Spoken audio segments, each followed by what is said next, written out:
il faut avoir conscience que la Banque Centrale Européenne a écrit cet été, c'est sorti dans les Échos du 14 juillet 2021, a sorti cet été que dans 5 ans, la Banque Centrale Européenne canalisera, archivera toutes les transactions au jour le jour. Alors elle a dit, ça ne remplacera pas l'argent, le cash. Mais c'est ce qu'ils ont dit. Oui, voilà, alors, mais c'est pas grave, oui. Il y avait une excellente chanson de Dalida qui sera probablement la plus grande philosophe du XXIe siècle, qui disait caramel, bonbon et chocolat. Donc, il est évident que si la Banque Centrale Européenne met en place un euro numérique qui permettra de centraliser toutes les transactions, peut-être qu'il restera facialement des billets, de l'argent liquide, mais ce sera pour de toutes petites transactions. La Banque Centrale Européenne a d'ores et déjà indiqué qu'au-delà de 3 000 euros stockés sur un compte en banque, elle écrêtera ou elle imposera des pénalités puisqu'elle considérera que les gens ne doivent pas détenir trop d'argent liquide. Alors, il y a une raison à cela, puisque je vois que vous êtes interrogative. L'objectif est évidemment de briser, et je le dis très sereinement, et de briser l'indépendance des gens, de les mettre en position de ne plus pouvoir échapper au contrôle étatique. Et vous comprenez, si vous avez 3 millions sur votre compte en banque, vous pouvez dire, je me laisse suspendre, je refuse les vaccins, j'ai de quoi tenir un certain temps avant d'être pauvre. Si vous avez 3 000 euros sur votre compte en banque, vous n'avez plus la faculté de désobéir au gouvernement.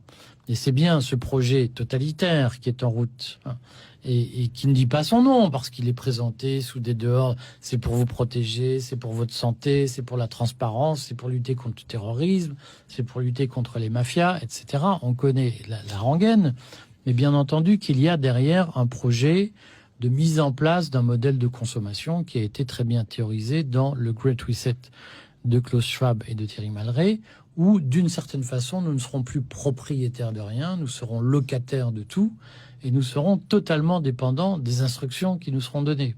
Alors, a priori, si par exemple, moi j'ai 100 000, ça c'est une situation hypothétique bien sûr, mais si j'ai 100 000 euros... Un peu modeste pour vous. Si j'ai 100 000 euros sur un compte bancaire à la Société Générale, et ça n'a rien à voir avec la portefeuille numérique, je veux le laisser dans le compte et l'utiliser pour des transactions avec une carte bancaire. Ça ne sera plus possible, c'est ça qu'il faut comprendre.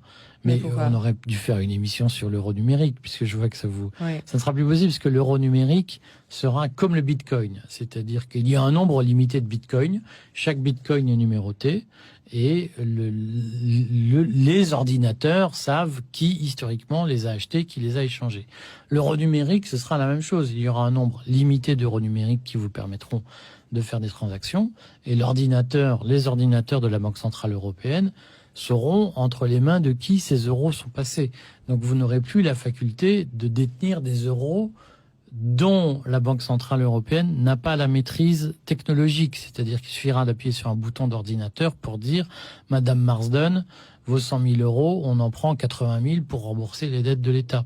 Et vous ne pourrez rien faire puisque cet argent sera comptabilisé sur ce qu'on appelle une blockchain, c'est-à-dire un système informatique. Ce ne sera plus de l'argent physique. Alors, mais pourquoi est-ce qu'ils auraient intérêt à faire ça?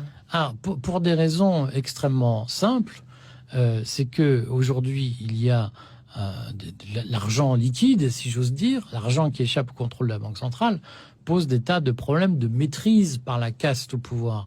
C'est-à-dire que cet argent peut produire de l'inflation, cet argent peut dormir dans un matelas, cet argent peut servir à des achats indus, d'acheter des kalachnikovs ou des je sais pas quoi, et que dans un système où vous voulez ordonner la consommation des individus, évidemment, la mise en place d'un euro numérique permet de maîtriser tous les processus. J'en reviens au pass sanitaire parce que c'était quand même notre objet. Parce que c'est quand même lié, oui. Le pass sanitaire, c'est la première étape vers ce système qui utilise l'argument sanitaire pour se justifier. Mais vous vous souvenez, quand on était petit, Rachel, quand nous allions au café, au restaurant, nous n'avions pas à montrer notre pièce d'identité, et un serveur vous aurait dit montrez-moi qui vous êtes et je saurai si je vous sers. Vous auriez dit mais enfin je vous boycotte tout de suite.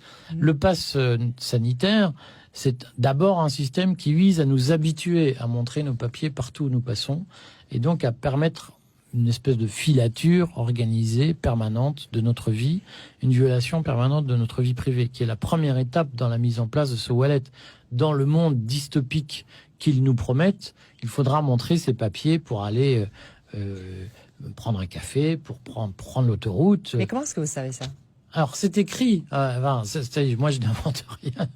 Et ce n'est pas écrit sur des sites complotistes. Enfin, si, c'est écrit sur un dangereux site complotiste qui est tenu par une dangereuse entreprise complotiste qui s'appelle Thales, qui est quand même une entreprise de fabricant d'armes, qui a créé une unité spéciale identité numérique.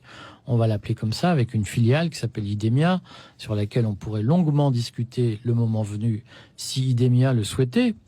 Et donc Thales a publié récemment sur l'un de ses blogs une description de ce que sera l'identité numérique de demain, et qui écrit que le pass sanitaire, les gens sont très heureux de l'avoir, que le pass sanitaire est la première étape de la construction d'une identité numérique à travers un wallet qui se terminera par des moyens de paiement. Donc le projet industriel, vous comprenez, on ne crée pas ça, on ne crée pas un pass sanitaire, on ne crée pas des machines à lire des QR codes sans être sûr que l'investissement sera durable et sans être dans un cadre politique et industriel complet et assuré.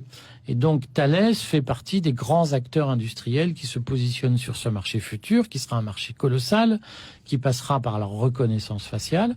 Alors je vous signale qu'en Chine, par exemple, dans les campagnes, il est prévu que les paysans payent leurs impôts après une procédure de reconnaissance faciale. Parce que c'est vrai que les Chinois, paraît-il, sont mauvais payeurs, payent pas leurs dettes, payent pas leurs impôts, etc. Ils pourraient être français, au fond. Et donc, il est prévu que dans les campagnes où l'identité est mal assurée, on utilise la reconnaissance faciale pour reconnaître les paysans chinois. Il y a un taux d'efficacité de la reconnaissance faciale qui est entre 80 et 95% aujourd'hui. Il y a un enjeu technologique colossal derrière. Donc, vous vous doutez bien que quand Thales développe un projet industriel d'identité numérique, c'est pas pour que ça dure 3 mois. Donc, il y aura derrière